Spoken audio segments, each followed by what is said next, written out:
lay Brésil mbooloo mi di docteur Ndir di dugg si dafa am ku baax ku ñëw ki nga xamee ne mooy le coordinateur COJER national Amadou Niang le lion kan mooy Amadou Niang xale jox leen kooku Amadou Niang kooku mooy ndeysaan mi ngi fi Amadou Niang yi la Amadou Niang yi la xale ñu leen ka Amadou Niang Amadou Niang yegsi na docteur yegsi na ndeysaan mi ngi fi Amadou Niang yi la Amadou Niang yi la xale ñu leen ka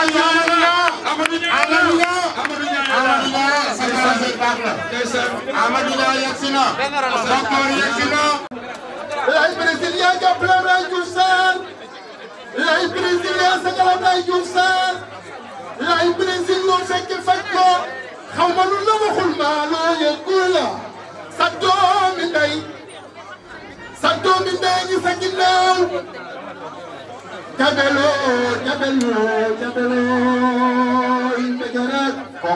commune de Yoff salaamaaleykum le département de Dakar invité yi ñu fekk xale yi parents d'élèves yi ñu ngi leen di nuyu ci nekk sa tur ak sa sant sans plus tarder mbokk yi dañoo bëggoon rek ñu démarrer cérémonie bi ndax mi ngi guddi te am na kilifa yoo xam ne nii am nañ yeneen obligation dañoo war a libéré wu kon donc sans plus tarder dañuy démarrer activité bi dafa baax tamit bu mbooloo mi ñëwee toog ñu wax leen li leen fi indi ki ko waral mooy kan sunu camarade sunu sœur sunu xarit Ami Amel Top responsable jeunesse féminine bu Yoff Ami Amel Top vice coordonnatrice de la COJER de Dakar Ami Amel Top présidente de la jeunesse féminine de Dakar Ami lan la woote Ami dafa woote 4e édition don de fourniture 4e édition nag boo ko waxee am na première am na deuxième am na troisième 2020 moom marqué 4e édition bi lan moo ko waral Ami de nee na dafa bëgg a jàppale les élèves yi nga xam ne nii ñoo nekk dans sa propre commune la commune de Yoff Ami mu ni li nga xam ne nii président Macky Sall daf ko wax ci plan Sénégal émergent ci axe 2 bi mooy lan développement du capital humain lutte contre les inégalités sociales Ami moom mu ni dafay jàpp ci loolu moo waral ci 4e édition bi mu organiser ko ici à Yoff pour appuyer les élèves jox leen ay fournitures scolaires ci biir activité bi Ami tamit dafa ni dafay organiser benn sargal ci jëmale ko ci ki ñuy wax le président de la république son excellence Macky Sall looloo waraloon mbokk yi dafa baax quand même chronogramme bi ñu xam ko xam li waral mbooloo mi fii lan moo waral 4e édition bi l'arrivée du coordonnateur Moussa Sow mi ngi gërëm le président de la république Ami nee na mi ngi sant mi ngi gërëm le ministre de la santé le maire de Yoff Abdoulaye Diouf Sarr Ami nee na mi ngi sant mi ngi gërëm le directeur général de l'ADIE monsieur Cheikh Bakhoum ici présent Ami nee na mi ngi sant mi ngi gërëm monsieur le directeur général du marché de poisson monsieur Abou Mbaye Ami nee na mi ngi gërëm monsieur Moustapha Tall ici présent nee na mi ngi gërëm monsieur Moussa Sow le coordonnateur de la COJER nationale ici présent Ami nee na mi ngi sant mi ngi gërëm monsieur le coordonnateur de la COJER de Dakar Amadou Niang ici présent Ami nee na mi ngi gërëm mi ngi sant le docteur Ndir ici présent sur ce nag gars yi dañoo bëggoon quand même ñu démarrer les travaux allocution yi léegi nag dafa ni woon quand même ñu jox le docteur Ndir mu dalal gan yi comme que dañ koo fekk si ici à Yoff quand même jox ko mu def le mot de bienvenue ba ñu commencer travaux yi. mbooloo mi maa ngi leen nuyu ku nekk sa tur ak sa sant di yëkkati ay baatu tatagal baatu bienvenue au nom de la commune de Yoff, de la mairie de Yoff. Responsable politique là, entre conseiller municipal là aussi.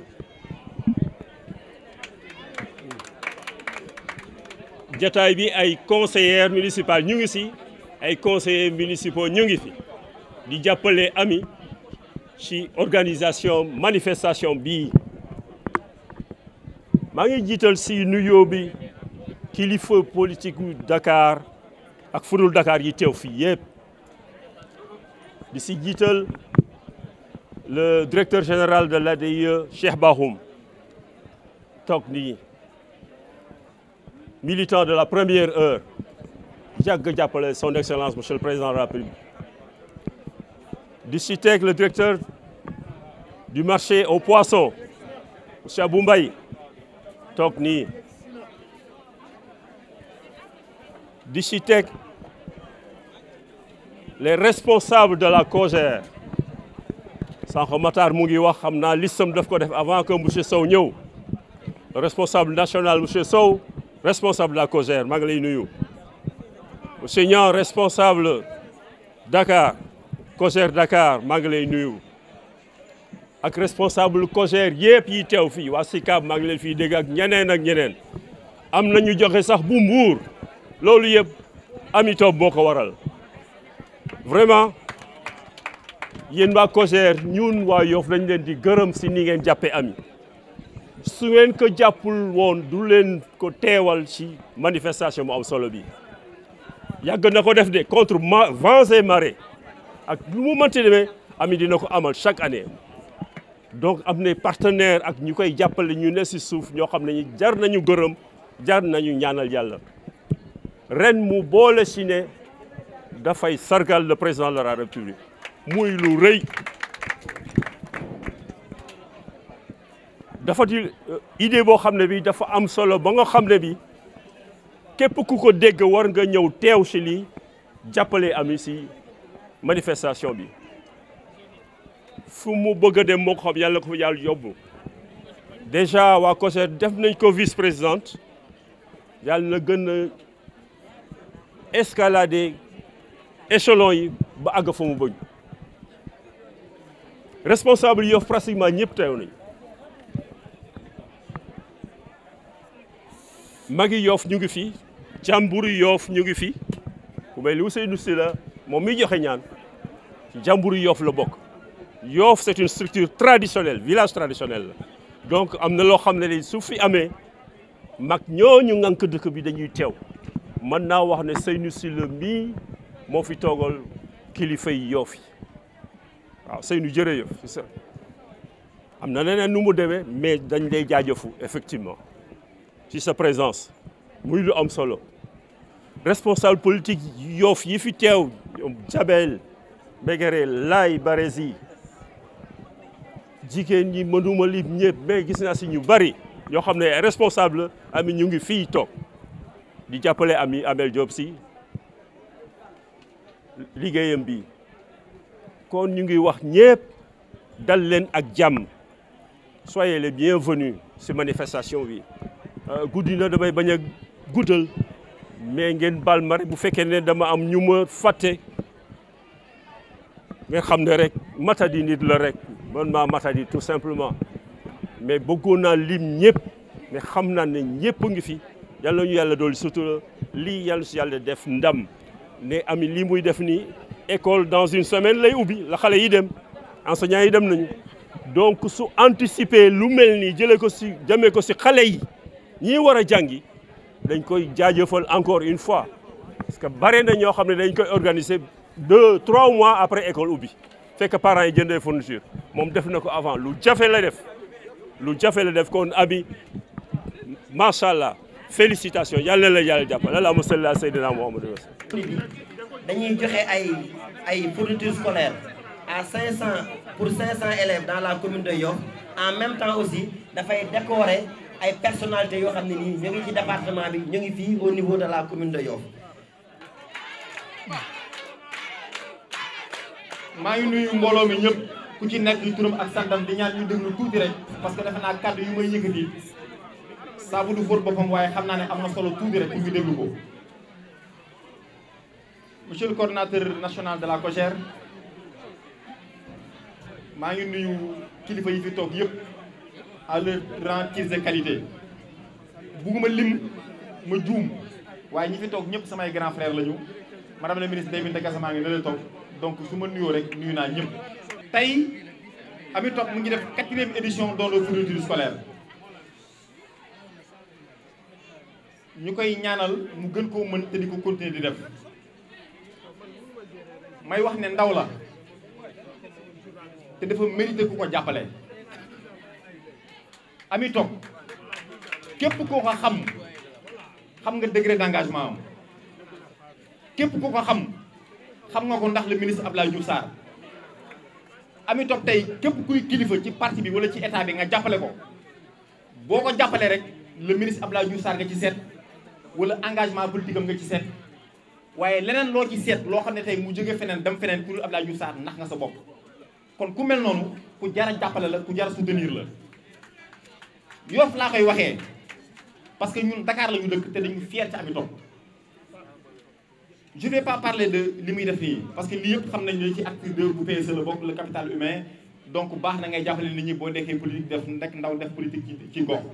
parce que politique du ñu xaar rek ñu naan élection jot na voilà notre bulletin voilà notre candidat ainsi de suite mais booy def politique da ngay amal njëriñ sa askan.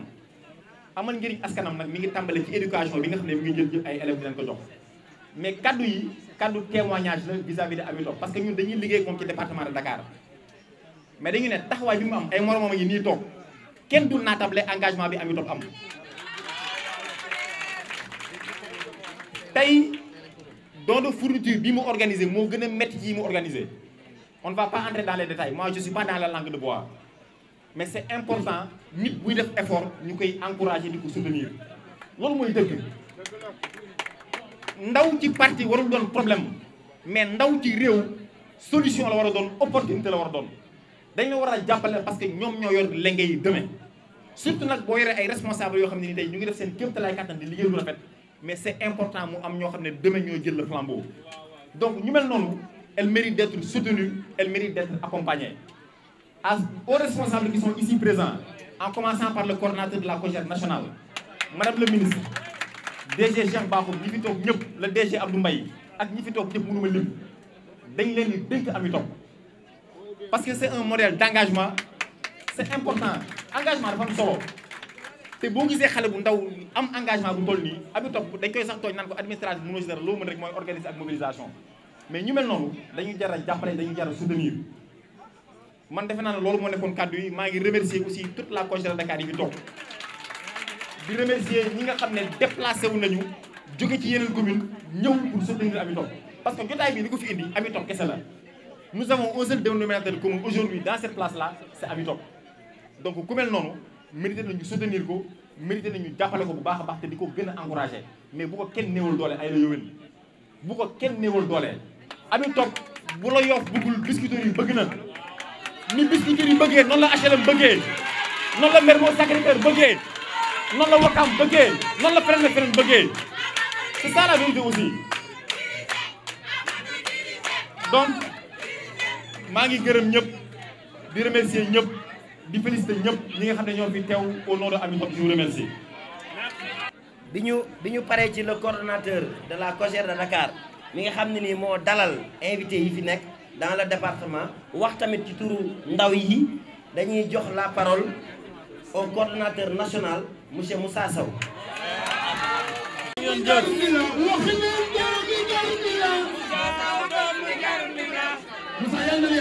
jërëjëf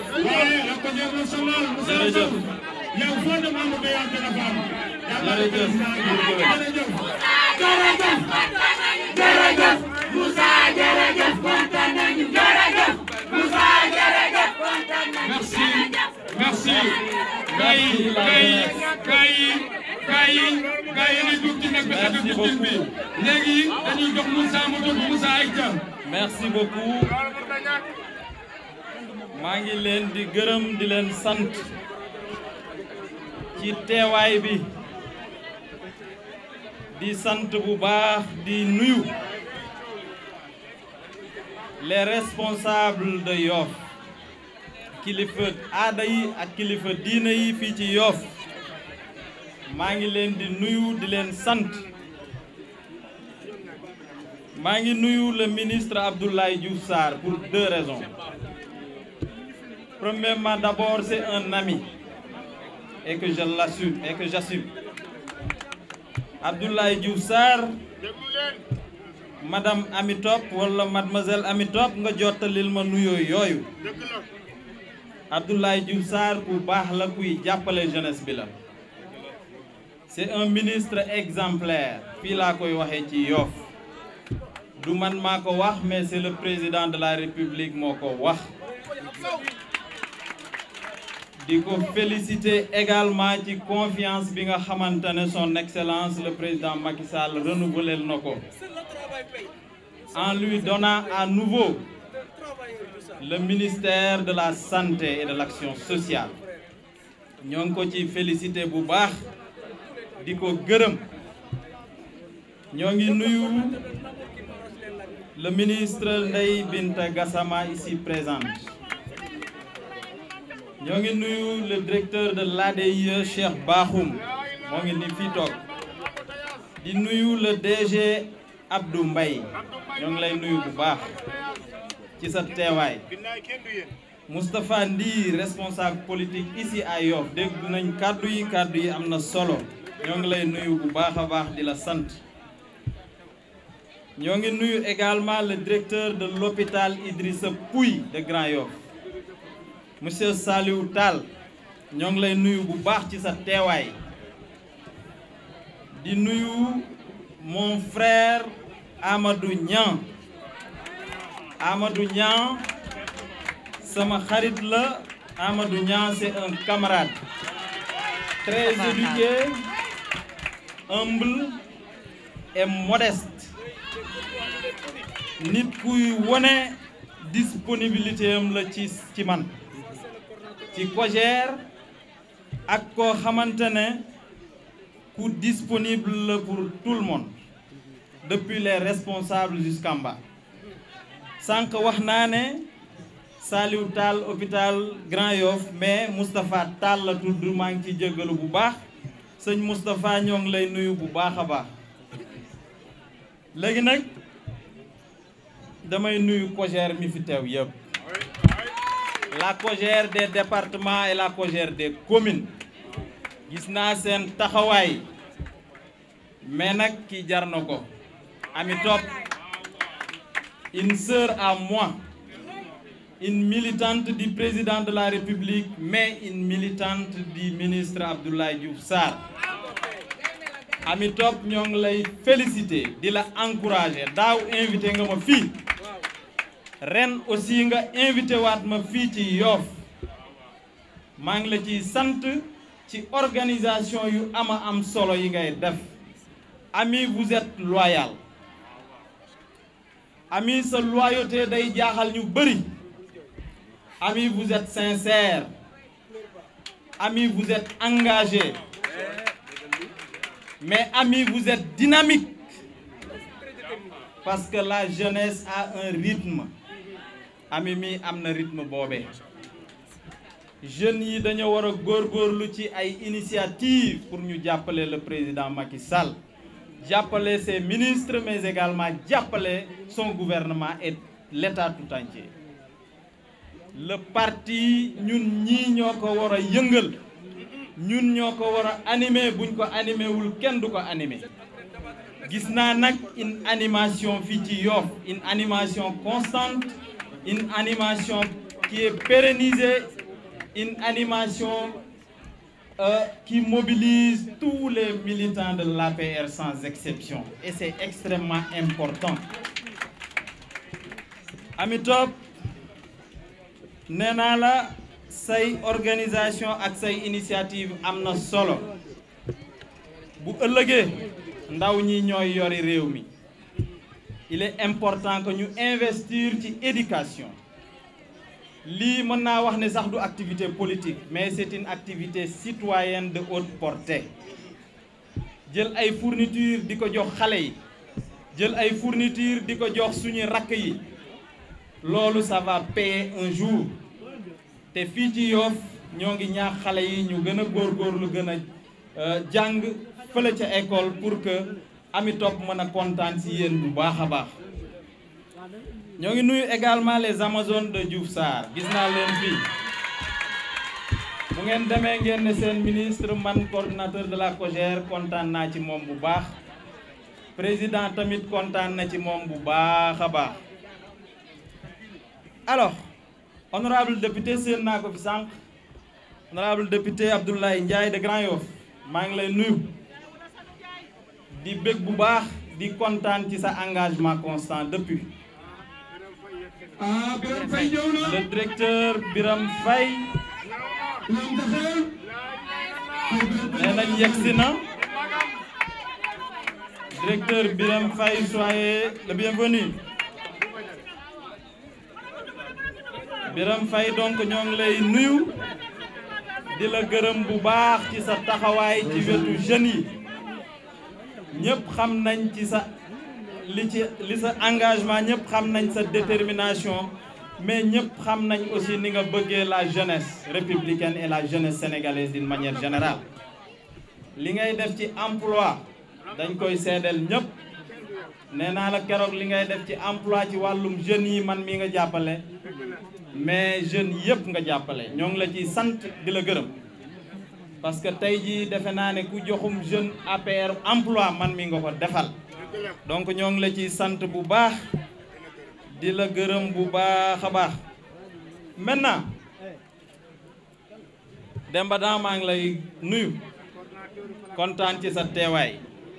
maintenant keroog jeunes yi laay waxal keroog le président de la république am na lum ñu bëgg a won lim ñu bëgg a won il va falloir ñun ci suñu wàllu bopp ñu gis que mooy lan aujourd'hui l'heure est à la mobilisation de tous les fils du Sénégal nañu ànd booloo nekk benn quand le président de la république s'intéresse à mobiliser tous les fils du Sénégal pour son développement ñun itam dañ ko ci war a jàppale jëli ñëpp ñi nga xamante ne ñoo ngi autour de nous pour que ñu ànd ak ñun liggéey ñoo ngi jëli ñeneen di ko booleeg ñun waxatuma laak nag suñu biir parti. Je lance un appel à l'unité, un appel qui m'est très sincère. dañoo war a booloo lëngoo nekk benn pour que véritablement ñu jàppale président de la république parce que won nañu yoon bi bu ñu xeeb kenn nañu jëli ñëpp ñu ànd pour que véritablement COJER bi nekk une COJER efficace à la disposition du président de la république. gis naa cette mobilisation donc jàpp naa ne yéen a ngi ci loole yéen a ngi ci li ma wax donc sant naa leen ci bu baax il faut continuer sur cette lancée il faut continuer à mobiliser la jeunesse il faut continuer ces initiatives pour que véritablement président de la république ci boppam mu mën a kontaan ci ñun ñu mën koo teel partiam ñu mën a animer le parti ñu mën a massifier le parti à travers des activités citoyennes. Ami Top nee naa leen bu defee lu mel nii bettul kenn parce que yàgg na ko def loolu tax ma ne Ami elle est dynamique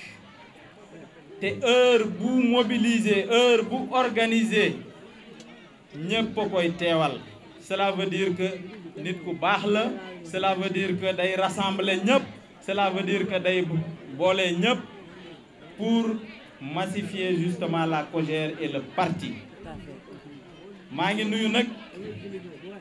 waa COJER ñi fi teew ñëpp gis naa leen fàttewuma ci kenn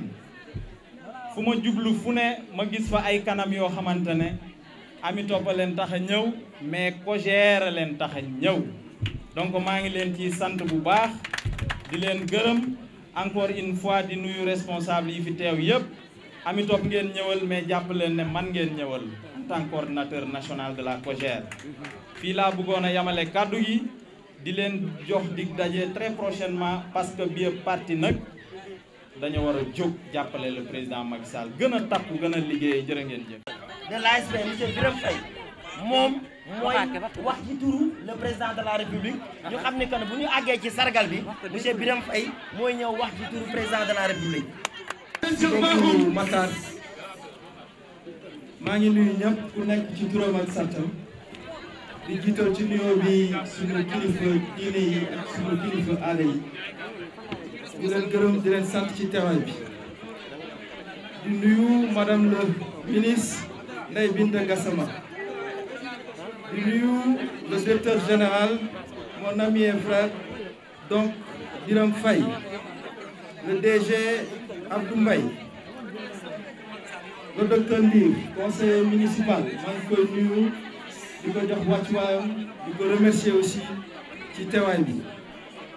di nuyu aussi le coordonnateur Moussa Sow, le coordonnateur de la COJER,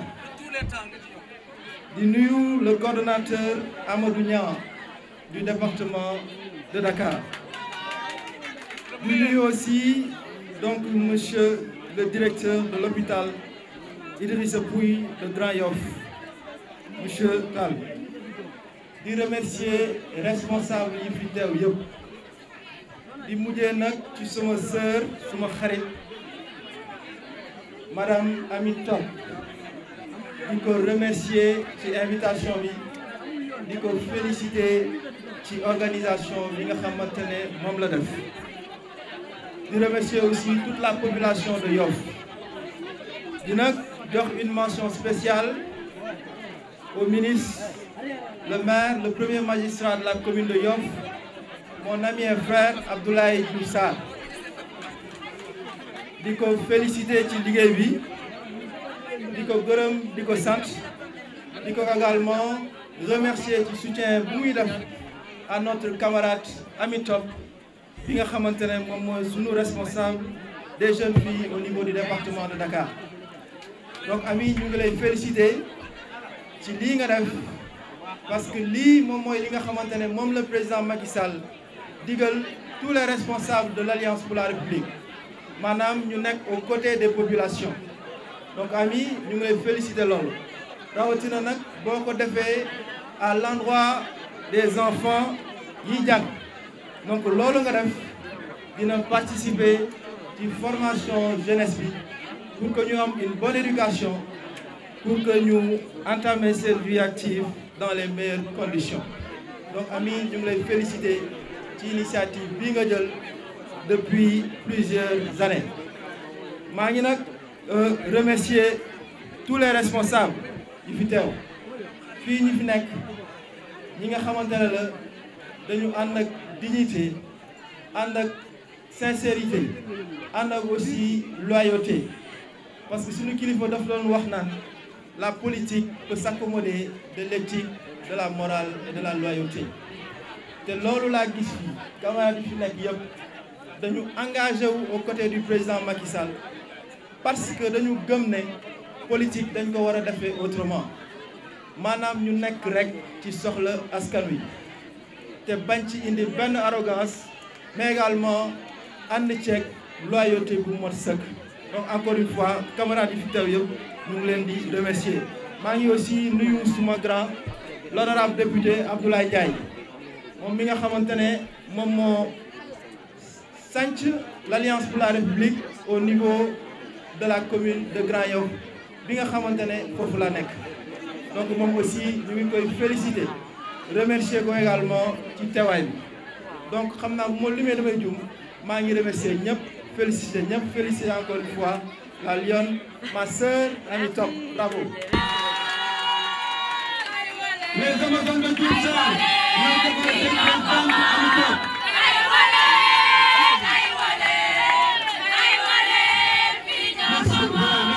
Merci beaucoup.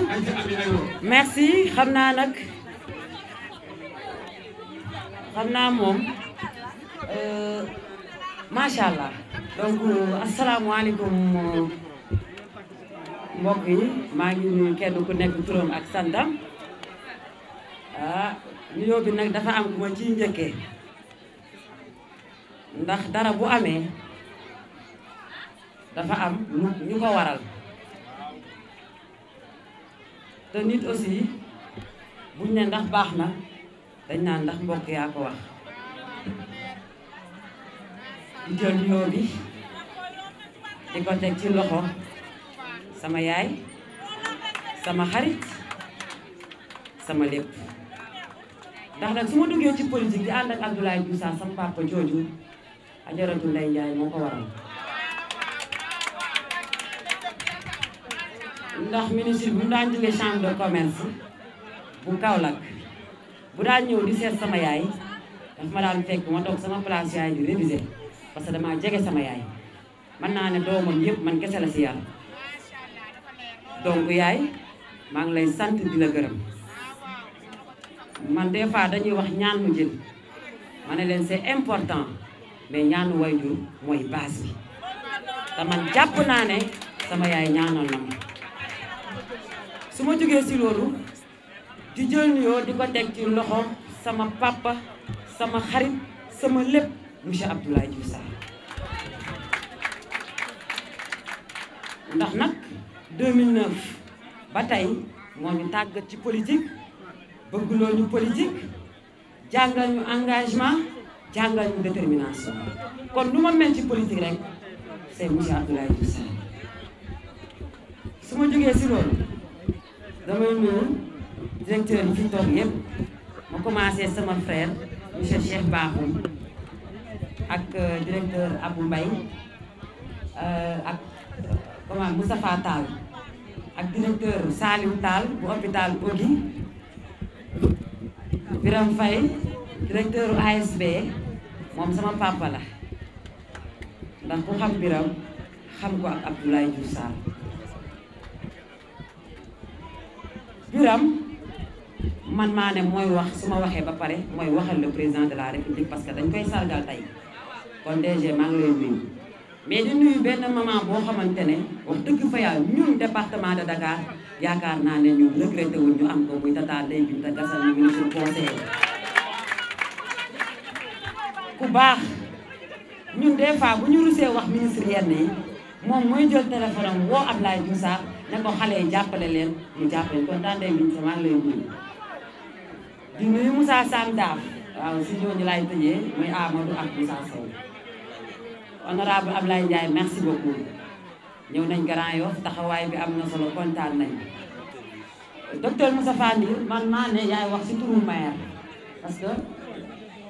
yaa nekk APR fii ak monsieur Abdoulaye Diouf Sarr donc bu empêché yow boo ñëwee yaa war a wax dalal gan yi ubbi leen parce que tu représentes le maire di nuyu aussi Aziz Ndiaye nga xamante ne fële sa programme national de lutte contre le paludisme la nekk da ngeen may baar rek parce que ñi may lim manuma xamuma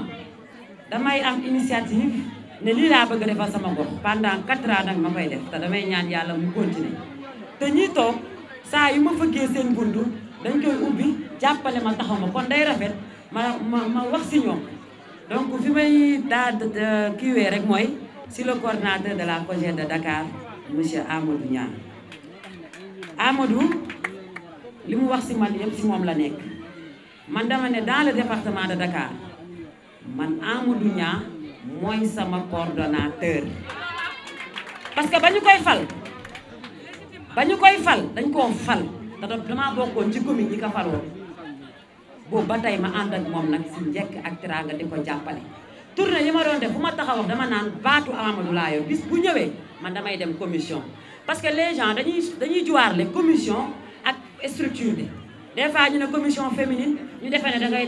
da ngay dir mbagg ak le coordonnateur commission féminine commission communication commission mobilisation et cetera loolu la donc il faut que les gens ñu xam loolu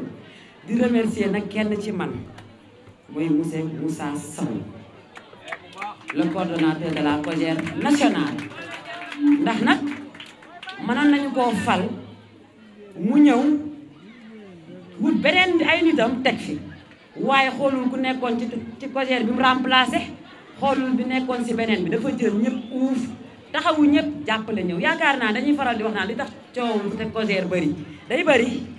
ndax COJER la nit ñi xam léegi dangay dox dégg benn mel naan luy COJER parce que Moussa tax ñu xam luy COJER kon donc monsieur le coordinateur ñu ngi lay nuyu di la sant di la gërëm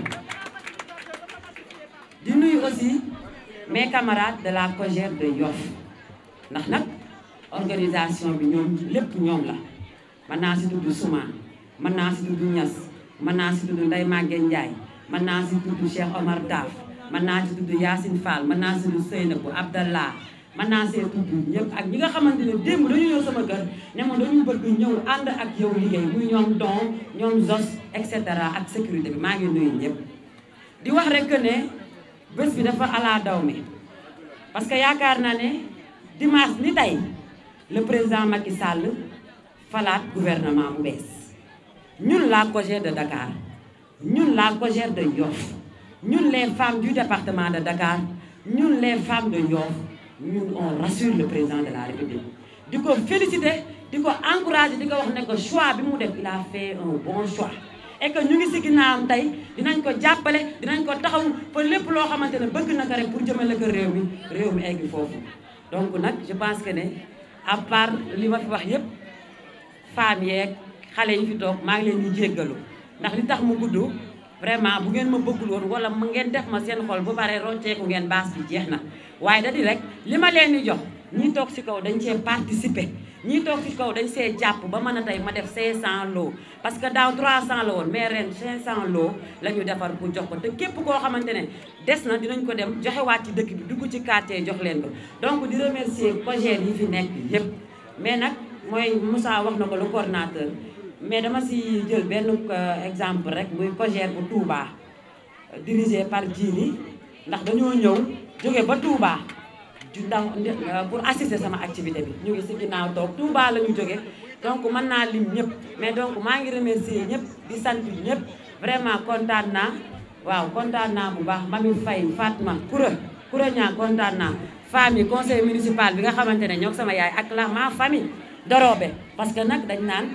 woy Dorobe Konda yayi ngandoy Dorobe woy Dorobe ñoo bokk menn maam Dorobe donc je pense que foofu laay yam di sant ñëpp di gërëm ñëw mais nag saltige dañu am saltige fii mu ñëw léegi assister si te yaakaar naa ne am na activité boo xamante ne excusez-moi dafa am activité suñu saltige bi dugg léegi muy saltige Mamadou Ndiaye am activité dañ koy monter le 12 décembre donc mu ngi noonu ñëw toog di leen tàllal ndax ñun nag yàlla dafa dogal ne am nañ suñu ay ñaan waaw donc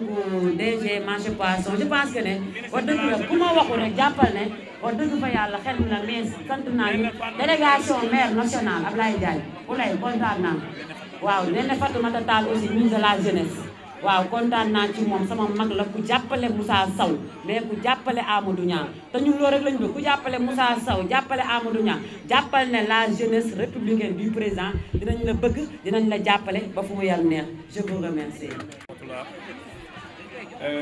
mbokk Yoff ñu ngi leen di nuyu ku ci nekk ci turam ak santam di am mbégte teew fi représenté madame le ministre de la jeunesse Néné Fatoumata Tall di profité rek di féliciter Ami Top ci initiative bu rafet bi mu jël parce que ñëpp xam nañ njëriñu éducation ci réew rawatina ci xale yi tey bu jëlee initiative bu mel nii